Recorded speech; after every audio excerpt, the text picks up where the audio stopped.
उफ, कितनी गर्मी हो रही है। इतनी गर्मी में खाना बना पाना कितना मुश्किल हो रहा है। पसीना भी सर से पांव तक टपक रहा है।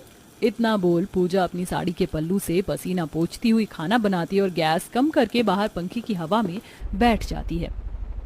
अब जाकर सांस में सांस आई। कितनी गर्मी हो रही है, पर ये बदबू कैसी? कहीं मेरी सब्जी तो नहीं जल रही?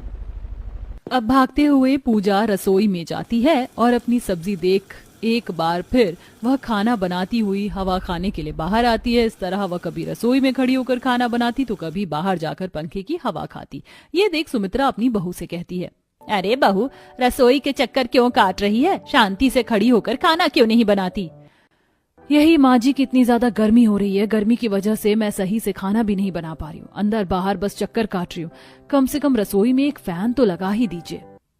बहू, अभी तो पंखा लगवा पाना थोड़ा मुश्किल होगा, पर मैं देखती हूँ, हो सका तो तेरे लिए एक टेबल पंखा तो ले ही आऊंगी। अब तू जानती है बहुत जल्द तेरे देवर की शादी है।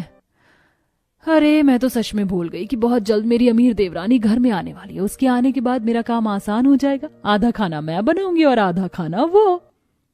पूजा अपने देवर की शादी से बहुत खुश होती है क्योंकि बहुत जल्द उसकी देवरानी जो आने वाली थी। इसी तरह कुछ दिन बीत जाते और विक्रम की शादी शीतल नाम की एक अमीर लड़की से हो जाती है। और शादी के बाद शीतल अपनी पहली रसोई करने के लिए जब रसोई में जाती है, ये मेरी छोटी सी रसोई, कितनी गर्मी हो रही है यहाँ। मैं एसी में रहने वाली, गर्मी में खाना नहीं बना पाऊंगी। पहले आप लोग मेरे लिए एसी लगवाएं, उसके बाद मैं अपनी।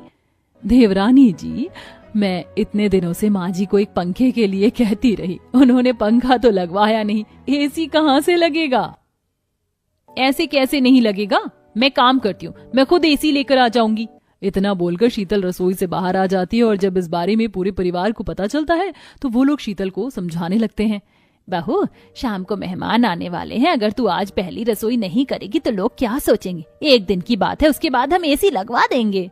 माफ करना माँ जी, पर जब तक एसी नहीं लग जाती मैं कुछ काम नहीं कर पाऊंगी। बहुत ज्यादा गर्मी है रसोई में। पता नहीं जेठानी जी कैसे काम कर रही थी। और वैसे भी आप लोग इतनी चिंता क्यों कर रहे हैं? मैं जॉब करती हूँ। घर वालों को समझाने पर भी जब शीतल नहीं मानती तो वो लोग इमरजेंसी में जल्दी से एक एसी रसोई में लगवा देते हैं। ओह, फाइनली मेरी रसोई में एसी लग गई। अब एसी लग गई है तो पहली रसोई भी कर लो, मेहमान आते ही होंगे। हाँ, बस अभी जाती हूँ। इतना बोलकर शीतल अपनी पहली रसोई के लिए जाती है और जब खाना बनाने लगती है तो उसे खिड़की से गर्म हवा आती है तो कई बार चूल्हे के पास खड़े रहने की वजह से हल्का हल्का उसे पसीना आने लगता है। देवरानी जी, कितना अच्छा लग रहा है ना रसोई में। एसी लग गई, अब तो हम दोनों देवरानी जेठानी को खाना बनाने में मजा आ जाएगा। पता नहीं आपको कैसे अच्छा लग रहा है, मुझे तो अभी भी गर्मी लग रही है। लगता है एक एसी और लगवानी पड़ेगी। इतना बोलकर शीतल